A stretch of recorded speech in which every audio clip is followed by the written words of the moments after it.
Hi, this is Kanaya, and today I'm going to read Charlie in the Chocolate Factory. It is written by Ronald Dahl, illustrated by Quentin Blake, and you can get this book from Amazon. And have any of you seen the movie Charlie in the Chocolate Factory? This is a good movie. So this book is is related to the movie. So So now let's take a look at the back of the book and see what's it about, and I'll read you a quick summary on it, and then we'll read the book.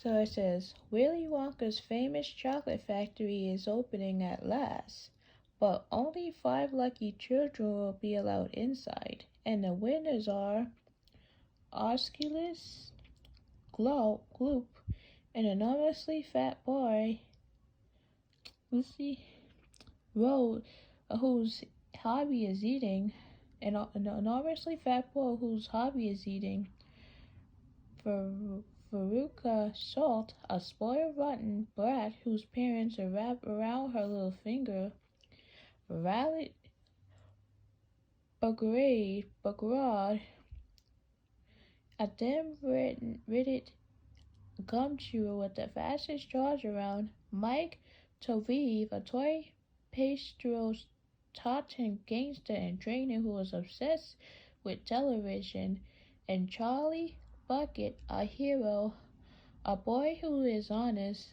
and kind, brave and true, and good and ready for the widest time of his life.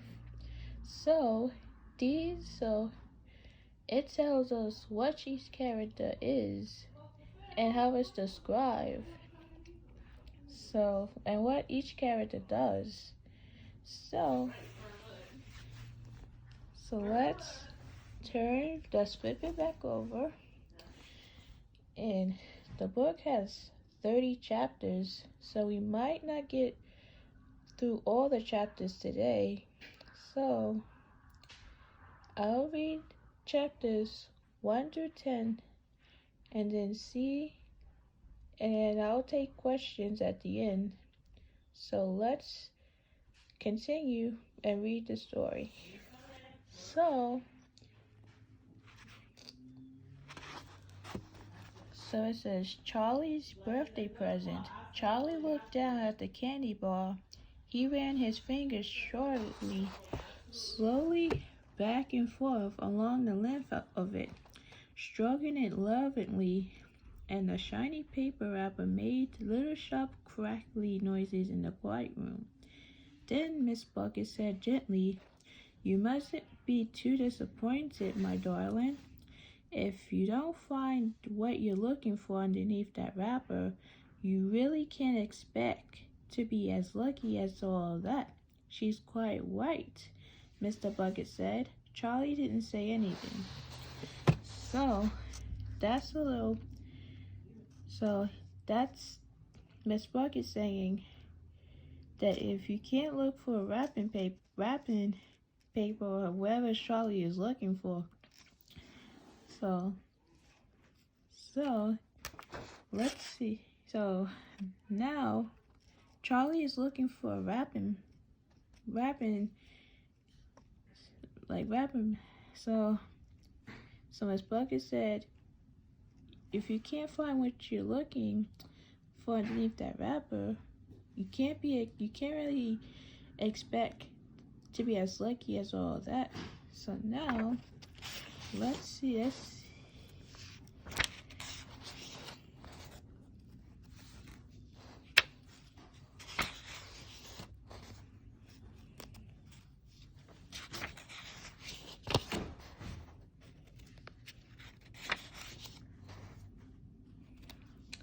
So these are all the chapters, and now there are 5 children in this book.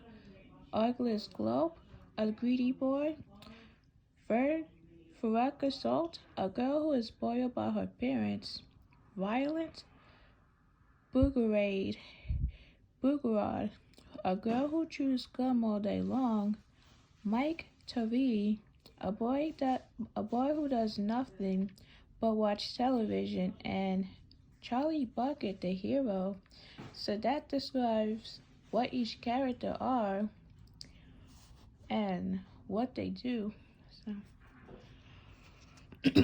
So let's see.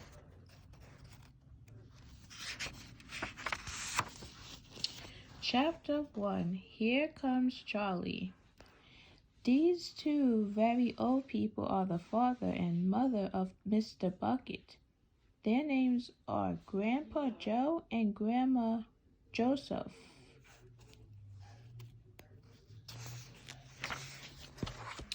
And these two very old people are the father and mother of Mrs. Bucket. Their names are Grandpa George and Grandma Georgia. So these are his parents.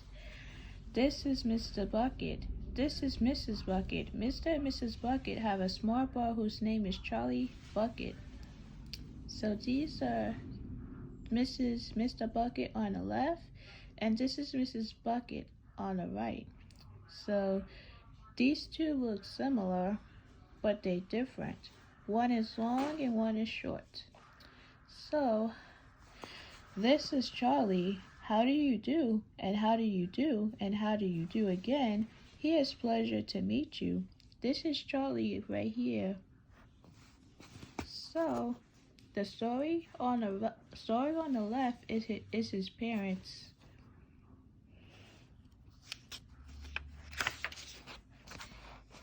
The whole of his family, the 6 grown-ups, count them, and the little Charlie Bucket live together in a small wooden house on the edge of a great town. This is where they live, in a wooden house. And the house wasn't nearly large enough for so many people, and life was extremely uncomfortable for them all. So this is the low point of the story. There were only 2 rooms in the place altogether, and there were only 1 bed. The bed was given to the 4 old grandparents because they were so old and tired. They were so tired, they never got out of it. So this is a wooden house they live in, but it's not enough. This is not enough space to fit all these people in the house. So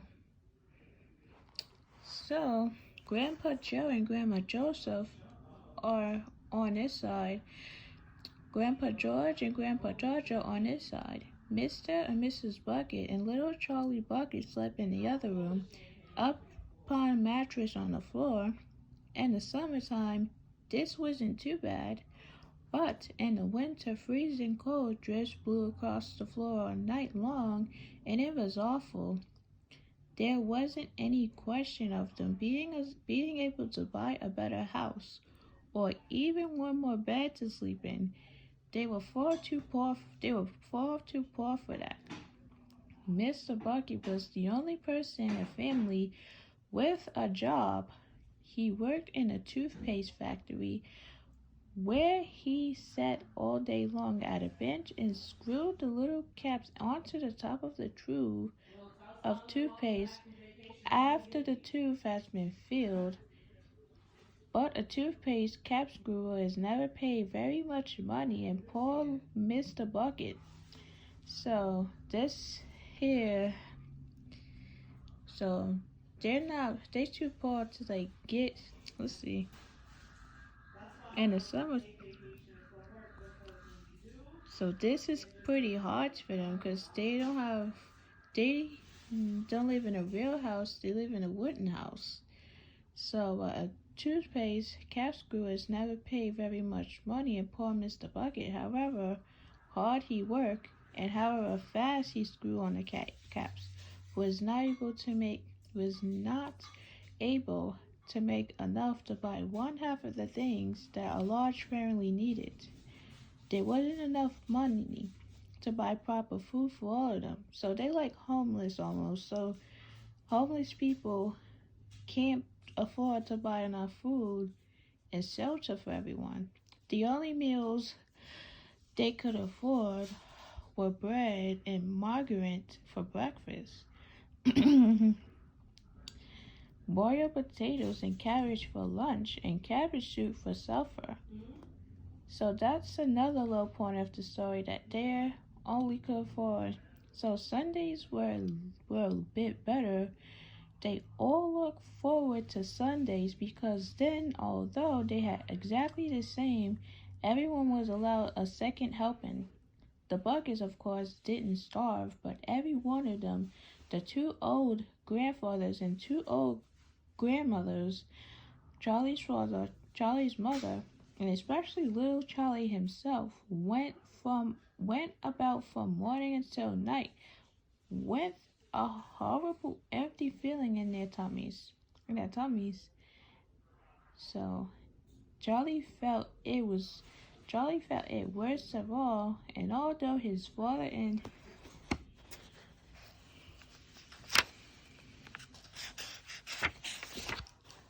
mother often went without their own share of lunch or supper, so that they could give it to him, it still wasn't nearly enough for a growing boy.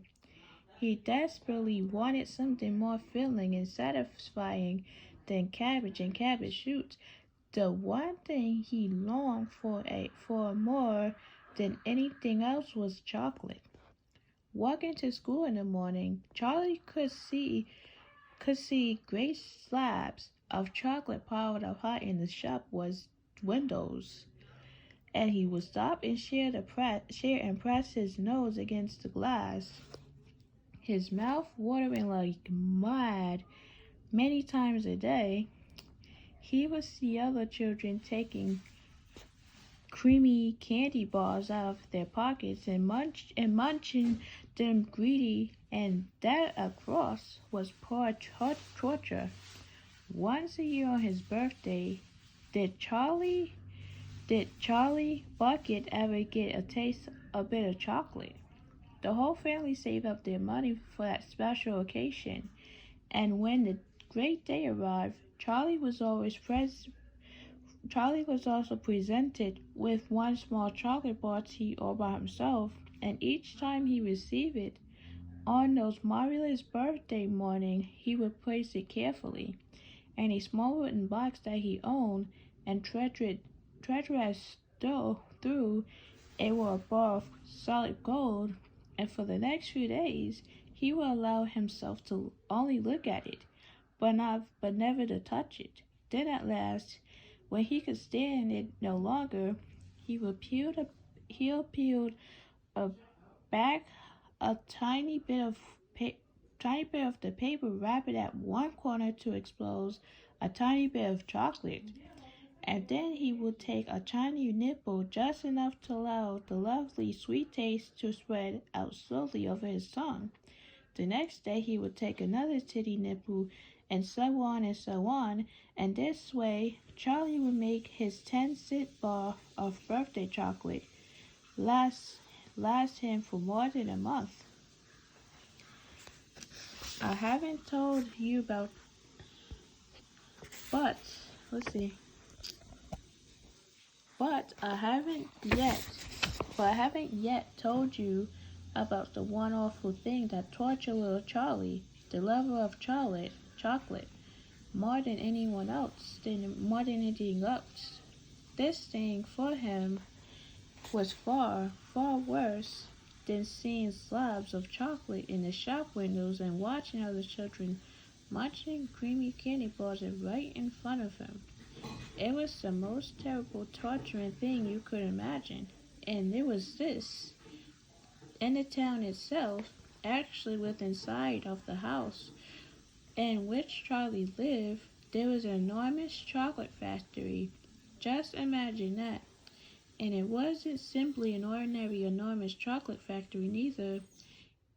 It was the largest and most famous in the whole world. So Charlie's favorite thing was chocolate. So Charlie loved chocolate, It was the Wonka's factory, owned by a man named Mr.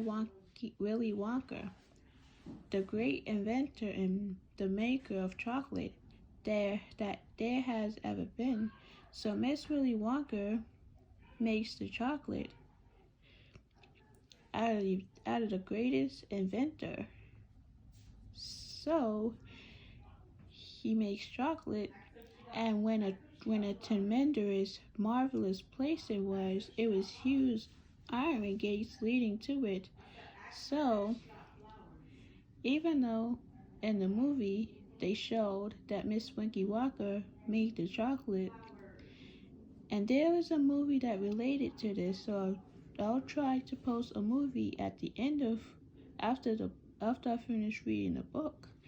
And a high wall surrounded it, and smoke bleaching from its chimney and strange whizzing sounds coming from deep inside it. And inside the walls, for half a mile around in every direction, the air was scented with heavy, rich smell of melting chocolate. Twice a day on his way to and from school, little Charlie Bucky had to walk right past the gates of the factory, and every time he went by, he would begin to walk very, very slowly, and he would hold his nose high in the air and take long, deep sniff of the gorgeous chocolate smell all around him. Oh, how he loved that smell! Oh, and oh, how he wished he could go inside the factory and see what it was like.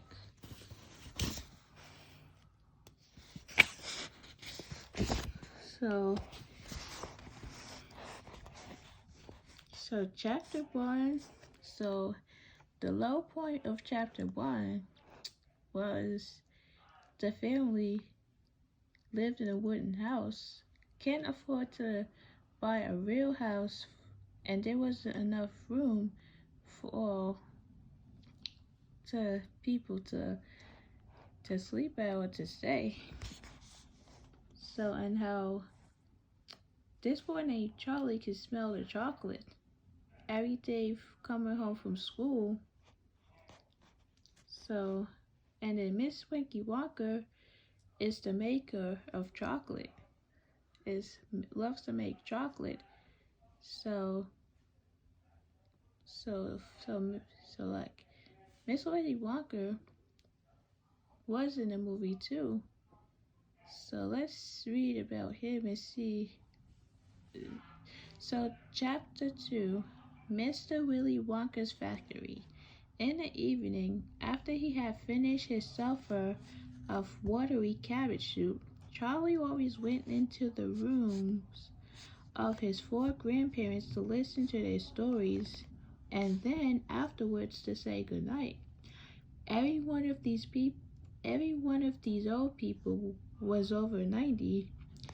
They were as shivered as prunes, as bony as skeleton, and throughout the day, until Charlie made his appearance, they laid huddled in their one bed, 2 at either end, with nightcaps on to keep their heads warm, dozing the time away with nothing to do. But as soon as they heard the door opening and heard Charlie's voice saying, "Good evening, Grandpa Joe and Grandma Joseph and Grandpa George and Grandma Georgia," then four of them would suddenly sit up, and so Charlie has 2 grandparents.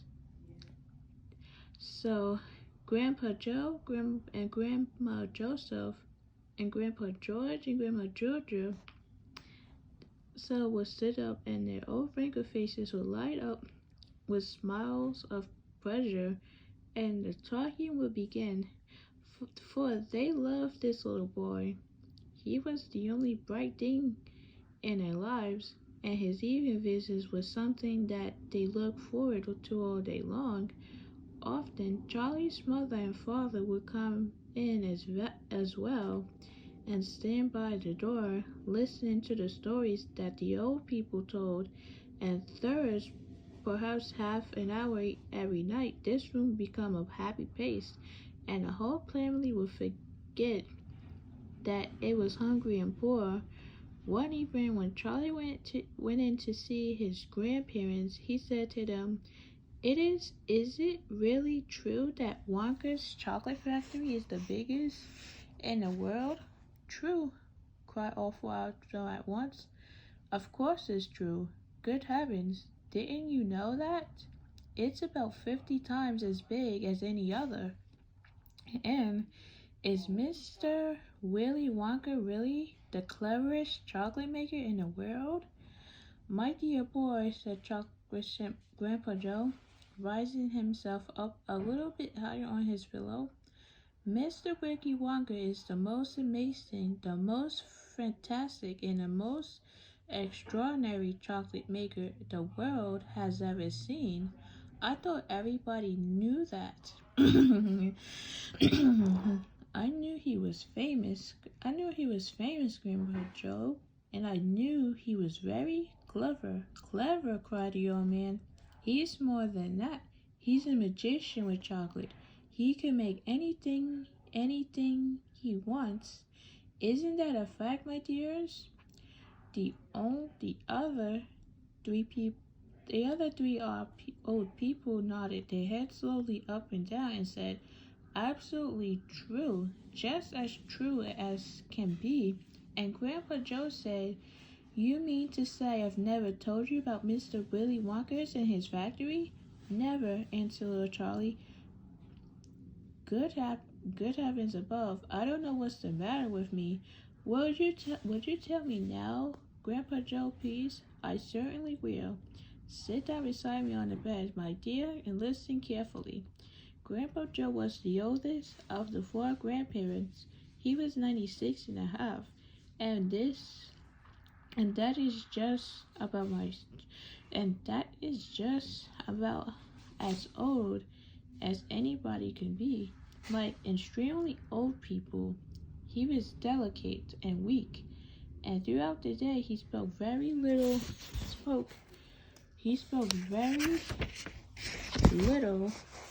but in the evenings, when Charlie, his beloved grandson, was in a room, he seemed in some marvelous way to grow quite young again. All his tiredness fell away from him, and he became as eager and excited as a young boy. "Oh, what a man he is, this Mr. Willy Wonka!" cried Grandpa Joe. "Did you know, for example, that he has himself invented more but than 100 new kinds of candy bars, each with a different center, each for sweeter and creamier and more delicious than anything the other chocolate factories can make?" "Perfectly true," cried Grandpa Joseph, "and he sends them to all the four corners of the earth. Isn't that so, Grandpa Joe? Grandpa Joe? Grandpa Joe?" "It is, my dear, it is, and to all kinds, and to all the kings and presidents of the world as well. But it isn't only candy bars that he makes. Oh dear me, no. He has some really fantastic inventions up to his sleeve. Mr. Wally has. Did you know that he's invented a way of making chocolate ice cream so that he stays cool for hours and hours without being in the icebox? You can leave it. You can even leave it lying in the sun all morning on a hot day, and it won't go runny." "But that's impossible," said little Charlie, staring at his grandfather. "Of course it's impossible," cried Grandpa Joe. "It's completely absurd. But Miss Willy Wonka has done it. Quite right." The others agreed, nodded their heads. Mr. Wonka has done it." And then again, Grandpa Joe went on, speaking very slowly now so that Charlie wouldn't miss a word. Mr. Wiki Wonka could make marshmallows that taste of violets and rich caramels that change colors every 10 seconds as you suck them, and little feathery sweets that melt away deliciously the moment you put them between your lips. He can make the chewing gum that never lost its taste. And and candy balloons that you can blow up to enormous sizes before you pop them with a pen of and gobble them up. And by a most secret method, he could make lovely birds' eggs with black spots on them. And when you put one of these in your mouth, it gradually gets smaller. So, Mr. Wiki Wonka makes lots of sweet things. Wow! Smaller and smaller until suddenly there is nothing left except a tiny, pink, sugary baby bird sitting on the tip of your tongue. Grandma Jaw paused and ran to the point of his tongue slowly over his lips. It makes my mouth water just thinking about it, he said. Mine too, said little Charlie. Please go on. While they were talking to Mrs. and Mr. Bucket, Charlie's mother and father had come quietly into the room, and now both were staying just inside the door, listening. Tell Charlie about that crazy Indian prince, said Grandma Joseph. He liked to hear that. You mean Prince Pondicherry? Said Grandpa Joe, and he began chuckle with laughter. Completely dotty, said Grandpa George, but very rich, said Grandma Georgia. What did he do? Asked Charlie eagerly. Listen, said Grandpa Joe, and I'll tell you. So chapter 2 was his grandma told a story about Wiki Wonka and his chocolate making. So chapter 3, Mr.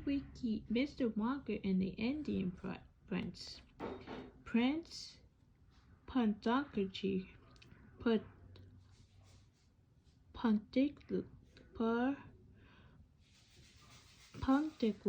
Pondicherry wrote a letter to Mr. Wiki Wonka, said Grandpa Joe, and asked him to come all the way out to India and build him a coastal palace entirely out of chocolate. Did Mr. Wonka do it, Grandpa? He did indeed. And what a palace it was. It had 100 rooms, and everything was made of either dark or light chocolate.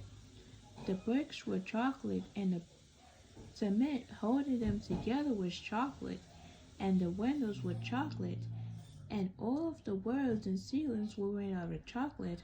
So were the carpets and the picture and the furniture and the beds.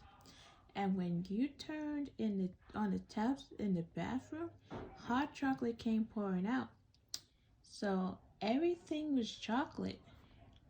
Oh, so when it was all finished, Mr. Wonka said to Prince Pondicherry, I warn you though, it won't last very long. So you better start eating it right away. Nonsense, shouted the prince. I'm not going to eat my palace. I'm not even going to nibble the staircase or lick the walls. I'm going to live in it. But Mr. Wonka was right, of course, because soon after this, there came a very hot day with a boiling sun, and the whole palace began to melt. Then it sunk slowly to the ground, and Crazy Prince, who was dozing in the living room at the time, woke up and found himself swimming around a huge brown sticky lake of chocolate. Little Charlie sat very still on the edge of the bed, staring at his grandfather. Charlie's face was bright and his eyes were stretched so wide you could see the whites all around. Is all this really true, he asked, or are you pulling my leg? It's true, cried all four of the old people at once. Of course it's true. Ask anyone you like. And I'll tell you something else that's true, said Grandpa Joe. And now he leaned closer to Charlie and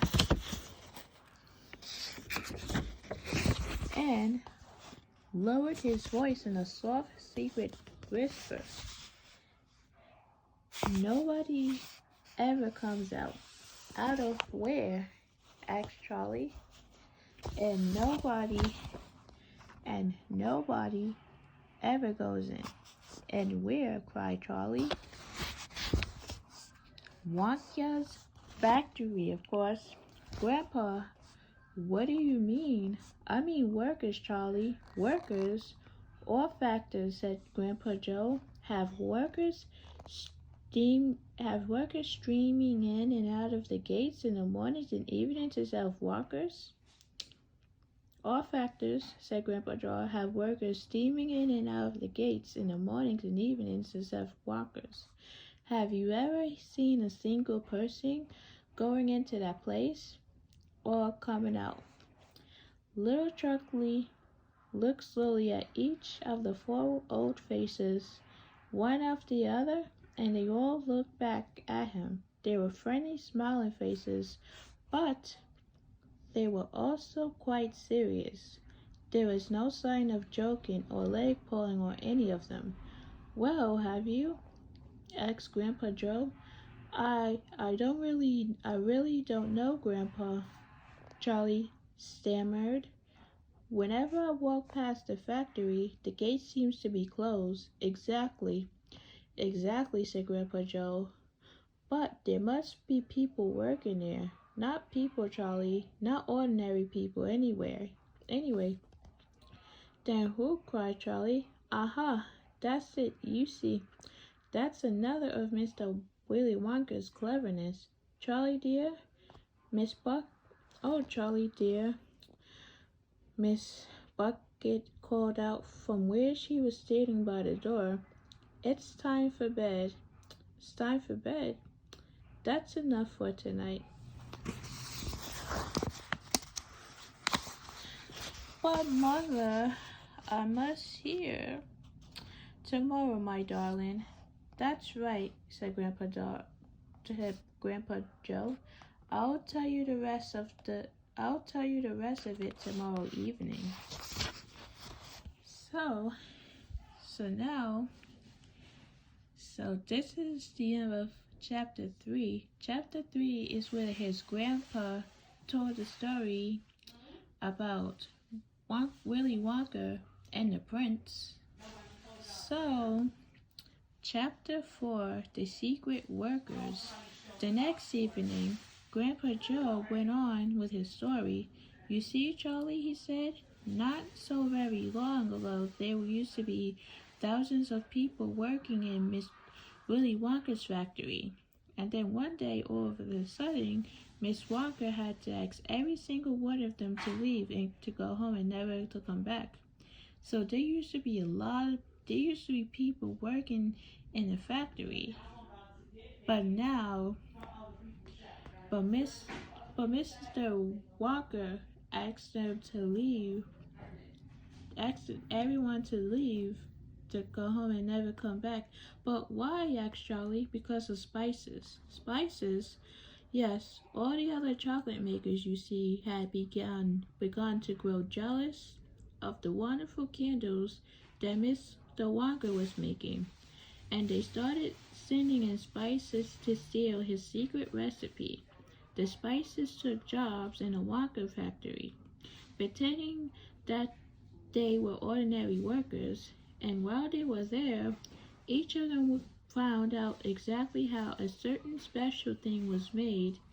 And did they go back to their own factories and tell? Asked Charlie. They must have, answered Grandpa Joe, because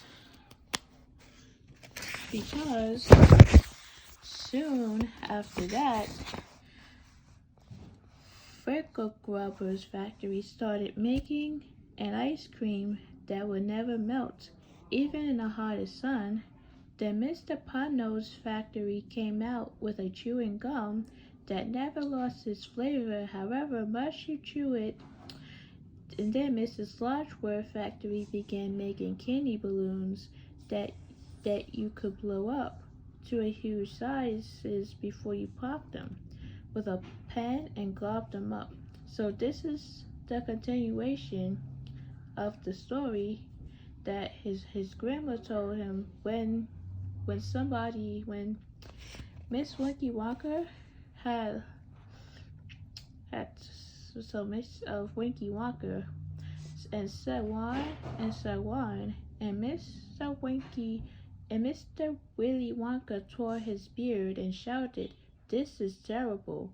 I shall be ruined. There are spices everywhere. I should have to close the factory." But he didn't do that, Charlie said. Oh, yes, he did. He told all the workers that he was sorry, but they would have to go home. Then he shut the main gates and fastened them with a chain, and suddenly Wonka's giant chocolate factory became silent and deserted. The chimney stopped smoking, the machine stopped whirling, and from then on, not a single chocolate or candy was made. Not a soul went in or out, and even Miss Willy Wonka himself disappeared completely. Months and months went by, Grandpa Joe went on, but still the factory remained closed, and everybody said, "Poor Mr. Wonka, he was so nice, and he made such marvelous things, but he's finished now, it's all over." Then something astonishing happened. One day earlier in the morning, then columns of white smoke were seen to be coming out of the tops of the tall chimneys of the factory. People in the town stopped and stared. "What's going on?" they cried. "Someone's lifted the furnaces. Mr. Wonka must be opening up again." They ran to the gates, expecting to see them wide open, and Mr. Wonka stood standing there to welcome his workers back. So, this is his grandma telling the story about Mr. Wonka's factory. Like, the workers had gone home for a little while, and then Mr. Wonka hired them back again. So, Mr. Wonka made all the chocolate, made all the something out of chocolate. Like, so he worked really hard to try to make the chocolate. So now, but no, the great iron gates were still locked and chained as securely as ever, and Miss Wonka was nowhere to be seen. "But the factory is working," the people shouted. "Listen, you can hear the machines. They're all whirling again, and you can smell the smell of melting chocolate in the air." Grandpa Joe leaned forward and laid a long, bony finger on Charlie's knee, and he said softly, "But most mysterious of all, Charlie, were the shadows in the window of the factory. The people standing on the street. So the people the people standing on the street outside could see small dark shadows moving about behind the frosted glass windows." "Shadows of who?" said Charlie quickly. That's exactly what everybody else wanted to know. The place is full of workers, the people shouted, but nobody's gone in. The gates are locked. It's crazy. Nobody ever comes out either. So, this is the story. This is the grandpa telling the story to Charlie about people coming into the factory and people who work there didn't come out. So now, but there is no question at all, said Grandpa Joe, that the factory was running, and it's gone on running ever since for these last 10 years. What's more, the chocolate and the candies it's been turning out have become more fantastic and delicious all the time. And of course now, then Miss Walker invents some of the new wonderful candy neither Miss Freckle Grubber nor Mr. Panose nor Miss Sludgeworth nor anyone else is able to copy it. No spices can go into the factory to find out how it is made. How but Grandpa, who? Cried Charlie. Who is Mr. Wonker's using to do all the work in the factory? Nobody knows, Charlie, but that's absurd. Hasn't someone else asked Mr. Wonker? Nobody sees him anymore. He never comes out. The only thing that comes out of the place are chocolates and candies. They come out through a special trapdoor in the wall, all packed and addressed, and they are picked out every day by post office trucks. So Charlie never comes out of his place. He works there and he works to make chocolate sweets and candies and ice creams and everything else in the factory. So, but Grandpa, what sort of people are they that work in there? My dear boy, said Grandpa Joe. This is one of the great mysteries of the chocolate making world. We know only one thing about them. They are very small, the faint shadows that sometimes appear behind the windows, especially late at night when the lights are on and all those of tiny people no taller than my knee. There aren't any such people, Charlie said. There aren't, there aren't any such people, Charlie said. Just then, Mr. Bucket, Charlie's father, came into the room. He was home from the toothpaste factory, and he was waving an evening newspaper rather excitedly. Have you heard the news? He cried. He held up the paper so they could see the huge headline. The headline said, "What? Sawaka Factory to be open at last to lucky few." So this, so let's see if we can take a guess of what this means. Wonka Factory to be open at last to lucky few. So I think that means Wonka Factory is gonna be open soon, or I don't know what exactly. So chapter 4 was his grandma was continuing to tell his story of how Mr. Wonka Mr. Wonka was a chocolate maker at the factory because of the fact that everyone had to go because of the spices. Spices comes from when people so so so now that's how so so that's so he made sweet stuff like chocolate. He made stuff out of chocolate. So that was Wonka.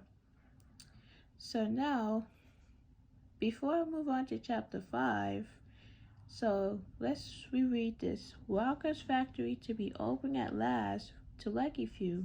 So that means people are allowed to go inside the factory.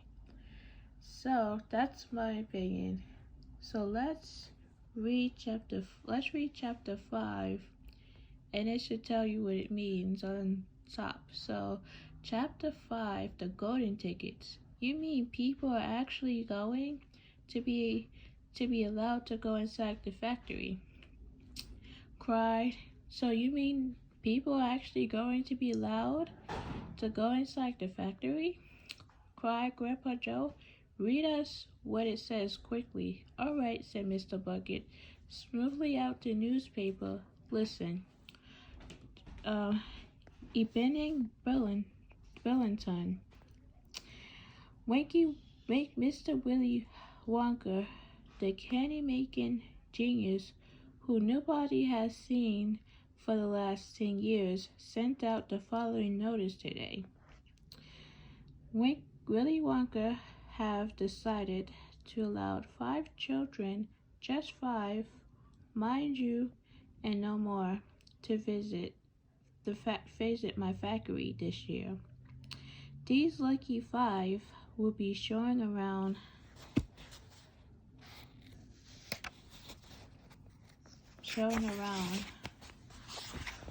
personally by me, and they will be allowed to see all the secrets and the magics of my factory. Then, at the end of the tour, as a special present, all of them will be given enough chocolate and candies to last them for the rest of their life. So watch out for the golden tickets. 5 golden tickets have been printed on golden paper. And these 5 golden tickets have been hidden underneath the ordinary wrapping paper of the 5 ordinary candy bars. So, this is a newsletter. Welcome them to Mr. Wonka's factory. So, he is only allowed to invite 5 people in the factory, and he's gonna give them a tour of his factory. And after the tour, he's gonna be giving them chocolates and candies. That would be good news. That would be a high point of the story. That would be awesome. Have been hidden underneath the ordinary wrapping paper of 5 ordinary candy bars. These 5 candy bars may be anywhere, in any shop, in any street, in any town, in any country in the world, upon any counter where Wonka's candies are sold. Upon any counter where Wonka's candies are sold, and the 5 lucky vendors of these 5 golden tickets are the only ones who would be allowed to visit my factory to see what it's like now inside. Good luck to you all, and happy hunting. Signed, Willy Wonka. The man's Dottie, muttered Grandpa Joseph. He's brilliant, cried Grandpa Joe. He's a magician. Just imagine what will happen now. The whole world will be searching for those golden tickets. Everyone will be buying Wonka's candy bars in the hope of finding one. He'll sell more than ever before. Oh, how excited it will be to find one. And all of the chocolate and candies that you can eat for the rest of your life, free, said Grandpa George. Just imagine that. They have to deliver them in a truck, said Grandpa Georgia. It makes me quite ill to think of it, said Grandma Joseph. Nonsense, Grandma Joe. Well, would it be, wouldn't it be something, Charlie? Wouldn't it be something, Charlie, to open a bar of candy and see a golden ticket glisten inside? It certainly would, Grandpa. But there isn't a hope, Charlie said sadly. But it isn't a hope, Charlie said sadly. I only get one bar a year. You never know, darling, said Grandma Georgia. It's your birthday next week, and you have as much chance as anybody else. I'm afraid that simply isn't true, said Grandpa George. The kids who is going to find the golden tickets are the ones who can afford to buy candy bars every day. Our Charlie gets only one a year. There isn't hope. So before I read chapter 6, chapter 5 was chapter 5 was the newspaper was giving out that Mr. Wonka, or Willy Wonka, was able to have 5 people in his factory and taking a tour of his factory. So and there's gonna be 5 golden tickets to be that is gonna be given out. So let's read chapter 6 and find out. Chapter 6, the first 2 fenders. The very next day, the first gold ticket was found. The fender was a boy called Argulus Gloop, and Mr. Bucket's evening newspaper carried a large picture of him on the front page. The picture showed a 9-year-old boy who was so enormously fat he looked as though he had been blown up with a powerful pump. Great flabby folds of fat bulged out from every part of his body, and his face was like a monstrous ball of dough, with 2 small greedy carrot-y eyes peering out upon the world. The town in which Argulus Glub lived, the newspaper said, had gone wild with excitement over their heroes. The flags were flying from all the windows. Children had been given a holiday from school, and a parade was being organized in honor of the famous youth. I just knew Argulus would find a golden ticket. His mom had told the newspaper man he eats so many candy bars a day that it was almost impossible for him not to find one. Eating in his hobby, that's all he's interested in. But still, that's better than being a hooligan and shooting off zip guns and things like that in his spare time, isn't it? That's what I always say is he wouldn't go on eating like he does unless he needed nourishment, would he? It's all vitamins anyway. What a thrill it would be for him to visit Mr. Wonka's marvelously factory. We're just as proud as can be. What a revolting woman, said Grandpa Joseph, and what a repulsive boy, said Grandma Georgia. Only 4 golden tickets left, said Grandpa George. I wonder who'll get those. And now the whole country, indeed the whole world, seems suddenly to be caught up in a mad candy buying spree. Everybody searching frantically for those precious remaining tickets. Fully grown women were seen going into sweet shops and buying 10 Wonka candy bars at a time, then tearing off the wrappers on the spot and peering eagerly underneath for a glint of golden paper, children were taking hammers and smashing their piggy money.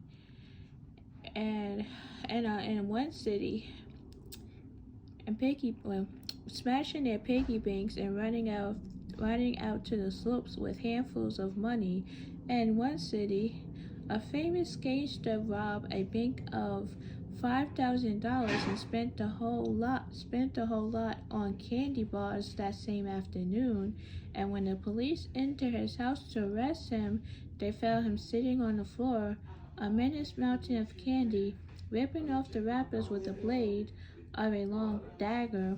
And far off Russia, a woman called Charlotte Russ claimed to have found the second ticket, but it turned out to be a clever fake. In England, the famous scientist Professor Fallbody, Fallbody invented a machine which would tell you at once, without opening the wrapper of a candy bar, whether or not there was a golden ticket hidden underneath it. The machine had a mechanical arm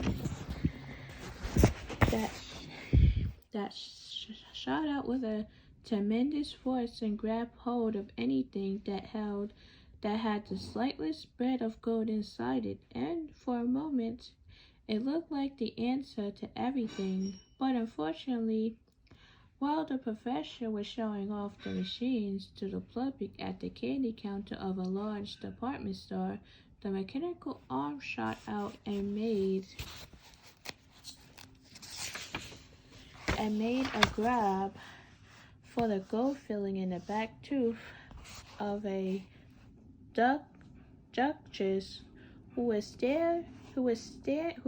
standing nearby. There was an urgent, and the machines were smashed by the crowd. Suddenly, on the day before Charlie Bucket's birthday, the newspaper announced that the second golden ticket had been found. The lucky person was a small girl called Bertha Salt, who lived with her rich parents in a great city far away. Once again, Mr. Bucket's evening newspaper carried a big picture of the fender. She was sitting between her beaming father and mother in the living room of their house, waving the golden ticket above her head and grinning from ear to ear. Bertha's father, Mr. Salt, had eagerly explained to the newspaper man exactly how the tickets were found. You see, fellas, he had said, as soon as my little girl told me that she simply had to have one of those golden tickets, I went out into the town and started buying up all the Wonka candy bars I lay my hands on. Thousands of them. I must have bought hundreds of thousands. That's a lot of candy. Who would buy that many candy? Then I had them loaded onto trucks and sent directly to my own factory. I'm in the peanut business, you see. I've got about 100 women working for me over at my joint, shelling peanuts for roasting and salting. That's what they do all day long. Those women, they sit there shelling peanuts. So I says to them, okay, girls, I said, from now on, you can stop shelling peanuts and start shelling the wrappers of these crazy candy bars instead. And they did. I had every worker in that place yanking the papers off those bars of chocolate full speed ahead from morning until night. But 3 days went by and we had no luck.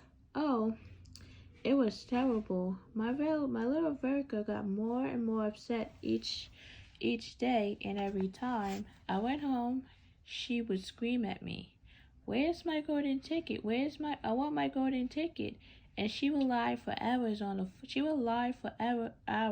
the floor, kicking and yelling in the most disturbing way. Well, sir, I just hated to see my little girl feeling unhappy like that. so I vowed I would keep up the search until I got her what she wanted. Then suddenly, on the evening on the fourth day, one of the woman's workers yelled, "I've got it, a golden ticket." And I said, "Give it to me quick." And she did. I rushed it home and gave it to my darling worker. So this little girl is upset because she wanted her golden ticket. And now she's all smiles, and we happy home and we have a happy home once again. "That's even worse than the fat boy," said Grandma Joseph. "She needs a real good spanking," says Grandma Georgia. Georgia. "I don't think the girl's father played it quite fair, Grandpa, do you?" Grandmama murmured. "He spoils her," Grandpa Joe says, "and no good can ever come from spoiling a child like that, Charlie. You mark my words." "Come to bed, my darling," said Charlie's mom. "Tomorrow's your birthday. Don't forget that. So I expect you'll be up early to open your present." "A Willy Wonka candy bar," cried Charlie. "It's a Wiki Wonka candy bar, isn't it?" "Yes, my love," his mother said. "Of course it is." "Oh, would it be wonderful if I found the third golden ticket inside it?" Charlie said. "Bring it in here when you get it," Grandpa Joe said. Then we can all watch you taking off the wrapper." So tomorrow is Charlie's birthday, and his mom is getting him a present. So chapter 7 it says the story. Well, chapter 6. So chapter 6 is when Virgo wanted a golden ticket.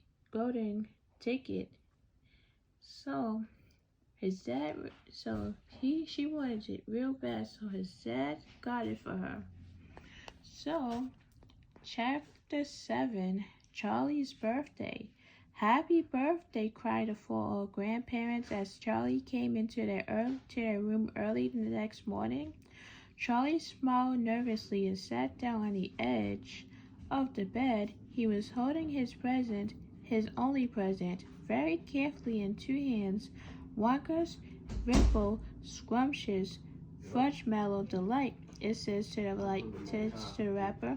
The four old people, two at either end of the bed, popped himself up on their pillows and stared with obnoxious eyes at the candy bar in Charlie's hands. Mr. and Mrs. Bucket came in and stood at the foot of the bed watching Charlie. The room became silent. Everybody was waiting now for Charlie to start opening his presents. Charlie looked down at the candy bar. He ran his fingers slowly back and forth along the length of it, stroking it lovingly, and the shiny paper wrapper made little sharp, crackly noises in the quiet room. Then Miss Bucket said gently, "You mustn't be too disappointed, my darling.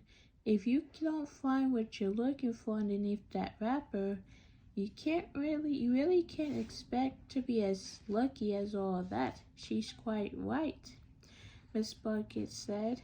Charlie didn't say anything. "After all," Grandpa Joseph said, "it's the whole wide world.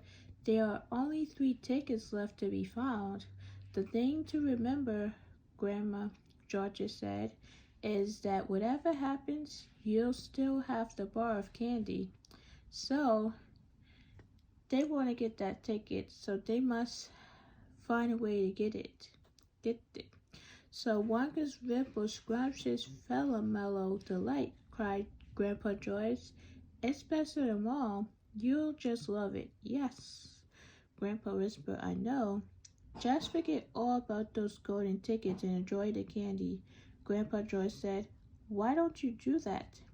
They all knew it was ridiculous to expect this. one poor little candy bar to have a magic ticket inside it, and they were trying as gently and as calmly as they could prepare Charlie for this appointment. But there was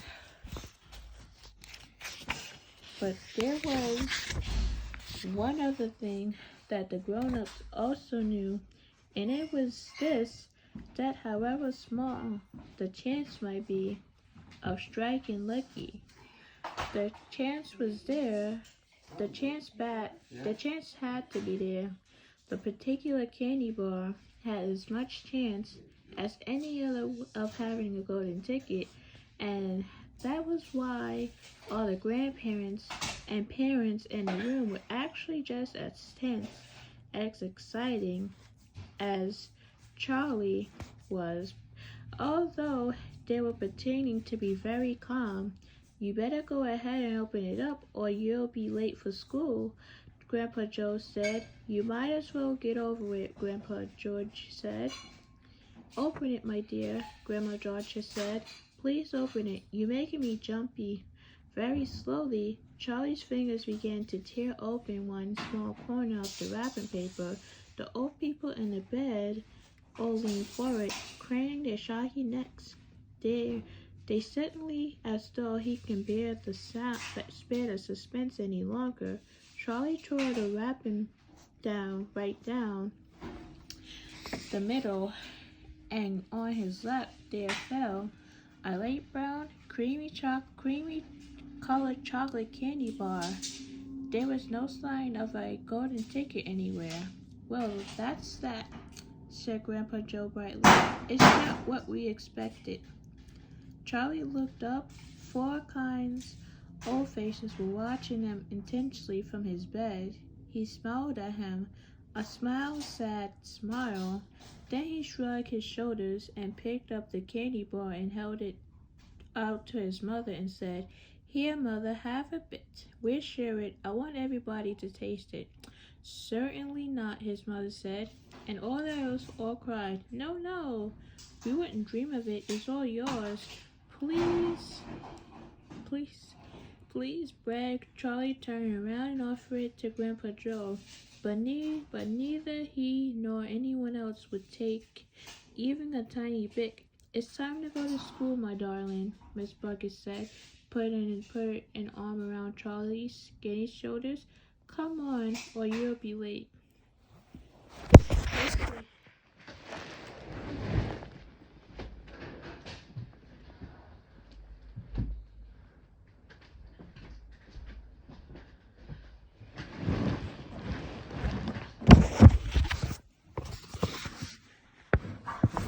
Alright. So, before we read chapter 8, sorry guys, I closed the door because there was a noise in the background. So chapter 7, it was Charlie's birthday. It was Charlie's birthday, and his mom got him a present, and he got him like a candy bar. Let's see. He got him a Wonka's Rip Scrumptious Mellow Delight. He got him, and he was so. Chapter 8. 2 more golden tickets found. That evening, Mr. Bucket's newspaper announced the finding of not only the third golden ticket, but the fourth as well. Two golden tickets found today, screamed the headline. "Only one more left." "All right," said Grandpa Joe. When the whole family was gathered in the old people's room after supper, "Let's hear who found them." "The third ticket," read Miss Bucket, holding a newspaper up close to his face because his eyes was bad and he couldn't afford glasses. "The third ticket was found by Miss Violet Berger." Begrad.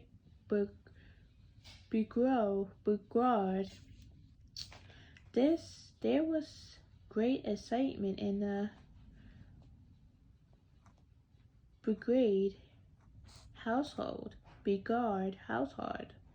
When our reporter arrived to interview the lucky young lady, cameras were clicking and flashbulb was flashing and people were pushing and jawlog was jostling and trying to get a bit closer to the famous girl. And the famous girl was standing on a chair in the living room, waving the golden tickets madly at arm's length. So she found the ticket. As thought as she was flagging a taxi, she was talking very fast and very loudly to everyone, but it was not easy to hear all she said because she was chewing gum so furious, chew gum so furiously upon a piece of gum at the same time. I'm a chew gummer normally, she shouted, but when I heard about these tickets thing of Miss Wonka's, I laid off the gum and switched to candy bars in the hopes of striking lucky. Now, of course, I'm right back. I'm right back on gum, and I just adore gum. I can't do without it. I can't do it without it. I munch it all day long except for a few minutes of meal times, when I take it out and stick it behind my ear for safekeeping. To tell you the honest truth, I simply wouldn't feel comfortable if I didn't have that little wedge of gum to chew on every moment of the day. I really wouldn't. My mother says it's not ladylike and it looks ugly to see a girl's jaws going up and down like mine do all the time. But I don't agree. And who she's to criticize anyone, because if you ask me, I say that her jaws are going up and down almost as much as mine are just from yelling at me every minute of the day. Now Violet, Miss Bigard said from a far corner of the room when she was sitting on the piano, avoid being trampled by the mom. All right, mother, keep your hair on, Miss Bugard, shouted Miss Bogarty, shouted, and now, she went on, turning to the reporters again, it may interest you to know that this piece of gum I'm chewing right at this moment is one I've been working on for over 3 months solid. So she's the lady that chews gums. She's a gum chewer. That's a record, that is. It's beating the record held by my best friend, Miss Cornelia Prince Middle, and she was mad. It's my most treasured possession now. This piece of gum is. At nights, I just stick it on the end of the bedpost, and it's as good as ever in the mornings. A bit hard at first. Maybe it soon softens up again after I've given it a few good chews. Before I started chewing for the world record, I used to change my piece of gum once a day, and I used to do it in an elevator on the way home from school. Why the elevator? Because I like sticking the gooey piece that I just finished with onto one of the elevator bottoms. Then the next person who came along and pressed the button got my old gum on the end of his or her finger. Aha! And what a racket they kick upon some of them. You get the best results with women who have expensive gloves on. Oh yes. I'm thrilled to be going to Mr. Wonka's factory and I understand that afterwards he's going to give me enough gum to last me for the rest of my whole life. Whoops, hooray! Beastie girl, said Grandma Josephine. Joseph. Despicable, said Grandma Georgia. She'll come to a sticky end one day, chewing all that gum. You see, if she doesn't, and who would get the fourth golden ticket, Daddy? Charlie asked. Now let me see, said Mr. Bucket, peering at the newspaper again. Oh, yes, here we are. The fourth golden ticket, he read, was found by a boy named Mac Turvey. Another bad luck. I'll be bound, Mother Grandma Josie. Don't interrupt, Grandma. Don't interrupt, Grandma, said Mr. Bucket. The Trevy household, said Mr. Bucket, going on with his reading, was crammed like all the others.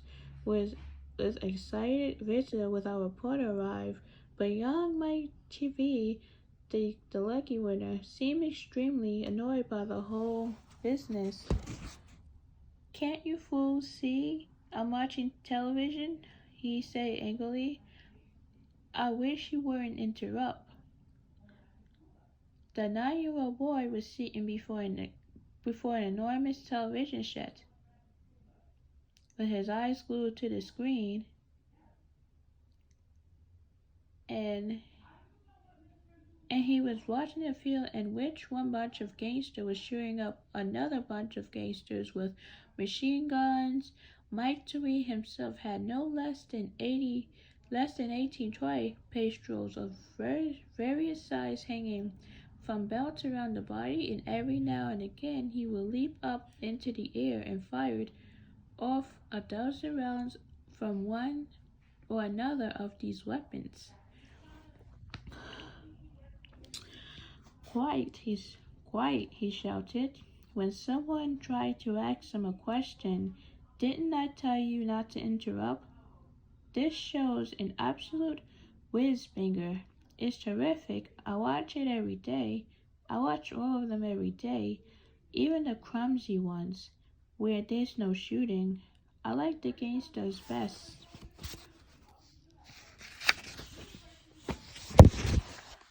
They're terrific, those gangsters, especially when they start pumping at each other full of lead, or flashing the old statues, or giving each other the 1, 2, 3 with their knuckle dusters. Oh boy, what wouldn't I give to be doing that myself? It's the life, I tell you.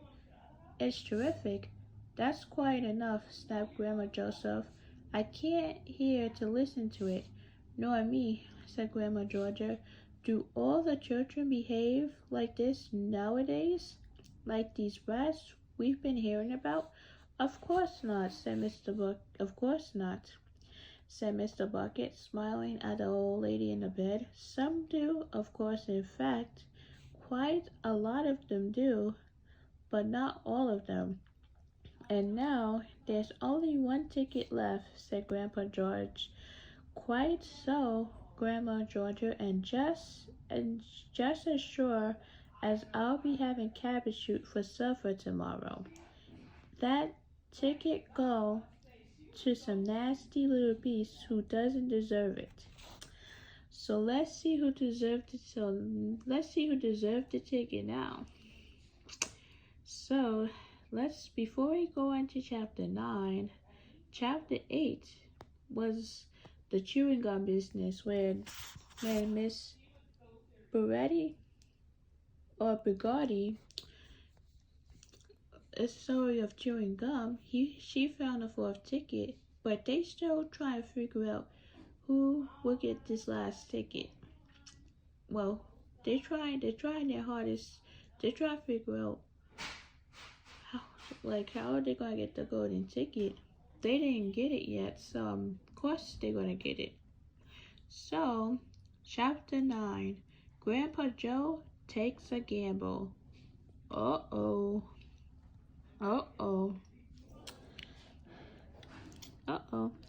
The next day, when Charlie came home from school and went in to see his grandparents, he found that only Grandpa Joe was awake. The other three were all snoring loudly. Whispered Grandpa Joe, and he beckoned Charlie to come closer. Charlie tiptoed over and stood beside the bed. That old man gave Charlie a shy grin, and then he started rummaging under his pillow with one hand, and when the hand came out again, there was an instant ladder perch clutch and the fingers under the covers, under the bedclothes. The old man saw the person tipping upside down. Out fell a single silver 10-cent piece. It's my secret heart, he whispered. The others didn't know I've got it, and now you and I are going to have one more fling of finding that last ticket. How about it, Etch? But you'll have to help me. Are you sure you want to spend your money on that, Grandpa? Charlie whispered. Of course I'm sure. Spat at the old man excitedly. Don't stand there arguing. I'm just as crazy as you are to find that ticket. Here, take the money and run down to the street to the nearest store and buy the first Wonka candy bar you see and bring it straight back to me and we'll open it together. Charlie took the silver coin and slipped it quickly out of the room. In 5 minutes he was back. Have you got it? whispered Grandpa Joe, and his eyes shining with excitement. Charlie nodded and held out the candy. Wonka's Nutty Crunch Surprise, it said on the wrapper. Good, said the old man. Good, the old man whispered, sitting up in the bed and rubbing his hands. Now, come over here and sit close to me, and we'll open it together. Are you ready? Yes, Charlie said. I'm ready. All right, you tear off the first bit. Yep. No, Charlie said. You pay for it. You do it all. The man's fingers were trembling most terribly as they fumbled with the candy bar. We don't have a hope, really, he whispered, giggling a bit. You do know we don't have a hope, don't you? Yes, said Charlie. I know that. They looked at each other and both started giggling nervously. Mind you, said Grandpa Joe. There's just that thing. Chance it might be on that one. Don't you agree? Yes, Charlie said. Of course. Why don't you open it, Grandpa?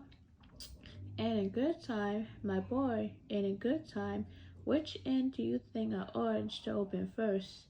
That corner, the one furthest from you. Just tear off a tiny bit. Not quite enough for us to see anything. Like that, said the old man. Yes, a little bit more. You finish it, said Grandpa Joe.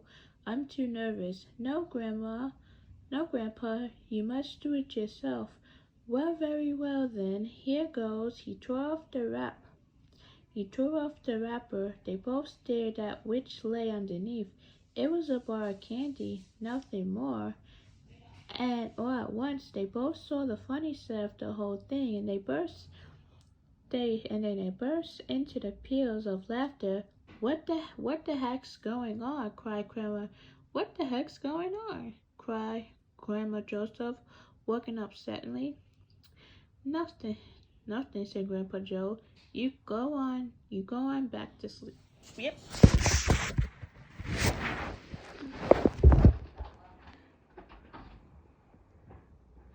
I'm sorry we interrupted your reading. It's okay. It's okay. I just had to close the door. I know. When I seen your door was closed, I was like, It's okay. You didn't do anything wrong. Okay, ma'am. So what are you having? Are you having shrimp parm or are you having shrimp ziti? Shrimp ziti. I knew you was going. I'm sorry, it was. Oh my.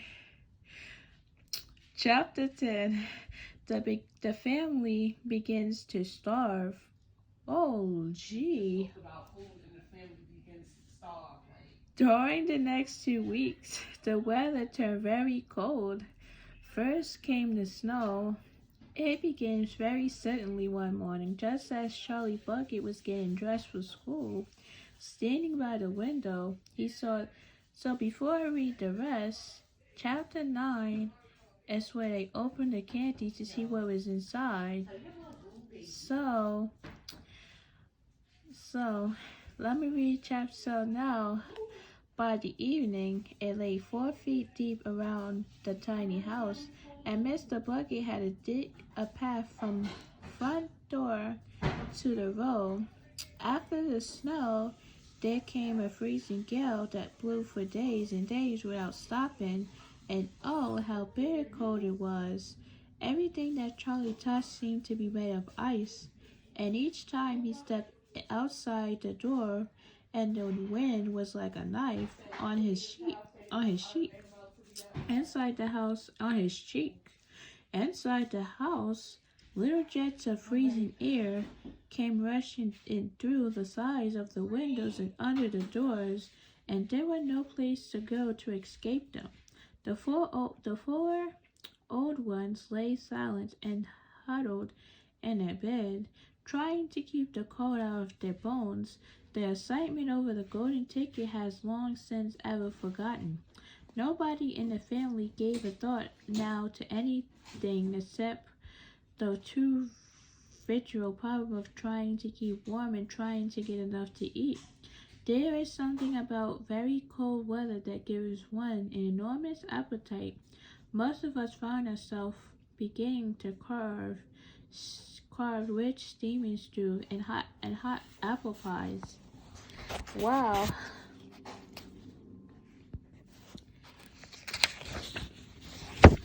And all kinds of delicious warming dishes, and because we are all a great deal luckier than we realize, we usually get what we want or near enough.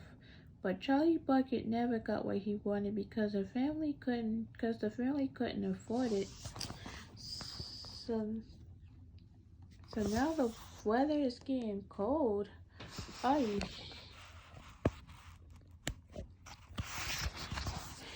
So let's see. So got what he wanted because of the family couldn't afford it. As the cold weather went on, he became rebellious and desperately hungry.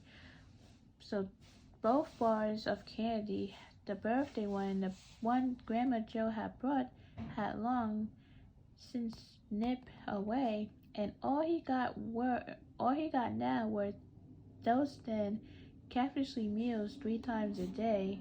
Then all at once, the meals became even thinner. The reason for this was that the toothpaste factory, the place where Mr. Bucket worked, suddenly went bust and had to close down. Quickly, Mr. Bucket tried to get another job, but he had no luck. In the end, the only way in which he managed to earn a few pennies was by shoveling snow in the streets. But it wasn't enough to buy even a quarter of the food that 7 people needed. The situation became desperate. Breakfast was a single slice of bread for each person now, and lunch was maybe a half of boiled potatoes. So this is back in chapter 1 when it said they didn't have no food and to survive. And so now it's going back to a low point of the story. Slowly but surely, everybody in the house began to starve. And every day, little Charlie Bucket, trudging through the snow on his way to school, would have to pass Mr. Wiki Wonka's giant chocolate factory. And every day as he came near to it, he would lift his small, pointed nose high in the air and sniff the wonderful sweet smell of melting chocolate. Sometimes he would stand motionless outside the gates for several minutes, and taking swift swallowing breath as though he was trying to eat the smell itself. "That child," said Grandpa Joe, pointing his head up from under the blanket. One icy morning that child has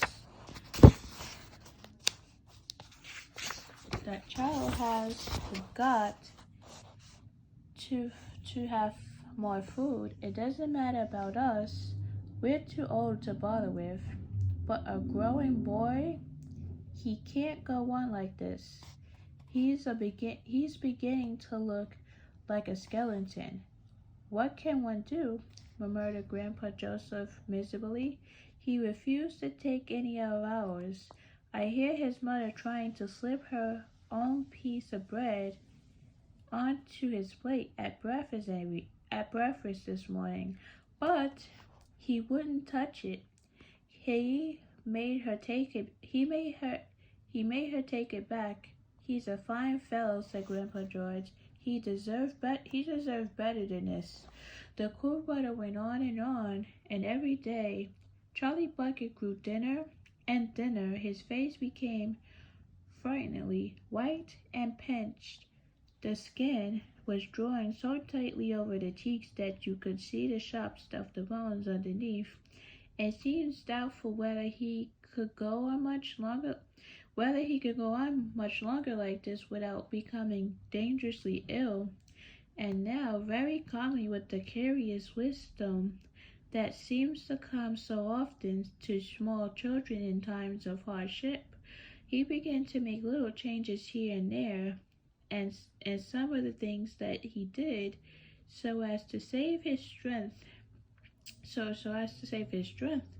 In the mornings, he left the house 10 minutes earlier so that he could walk slowly to school without ever having to run. He sat quietly in the classroom during recess, resting himself while the others rushed outdoors to do snowballs and wrestle in the snow. Everything he did now, he did slowly and carefully prevent exhaustion.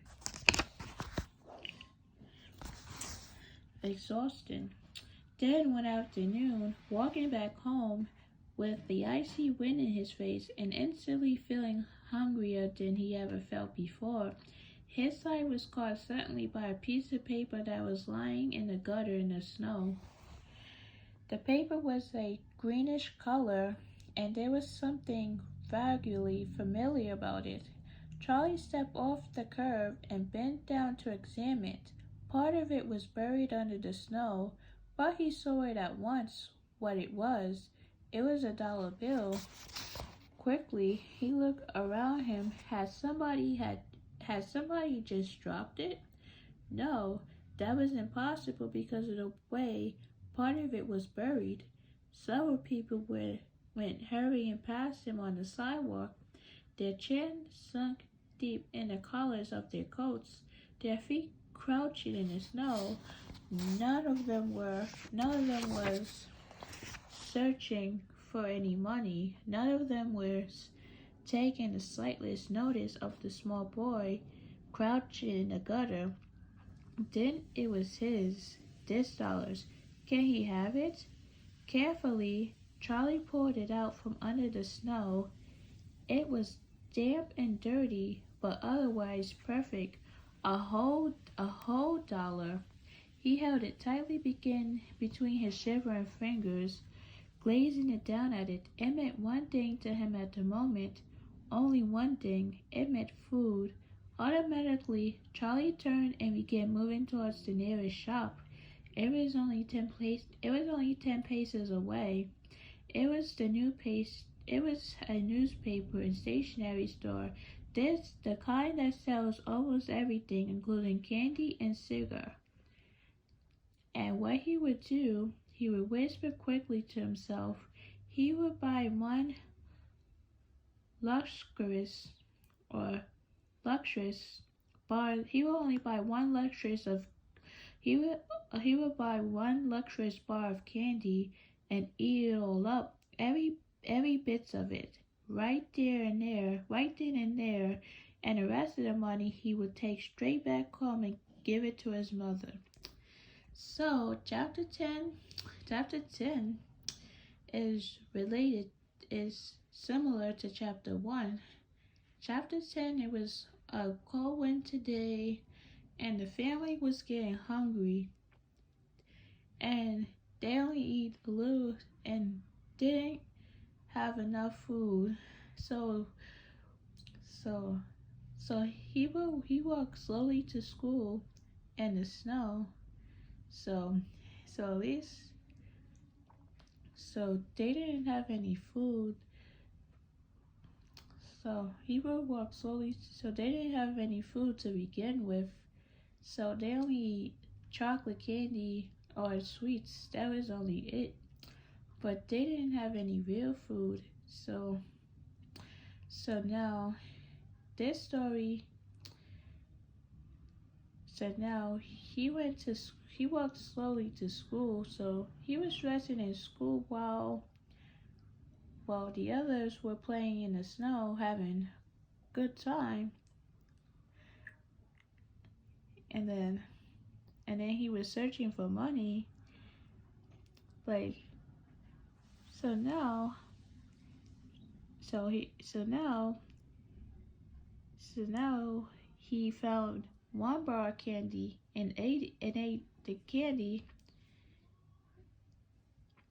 So now he had leftover money, and then so now he would so now so now so even though this story seems pretty good, so any comments or questions, you can leave them down below.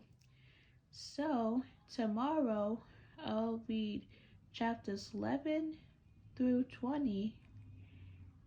And I hope you like this video. Hope you like, subscribe, and comment down on my video. I hope you like this video. And this is really a good book. I can't stop reading this book. I wish I could read another chapter, but I'm gonna end with this chapter. And so hopefully you liking this video so far. So I'll see you in my next video. Bye everyone, and thank you for watching.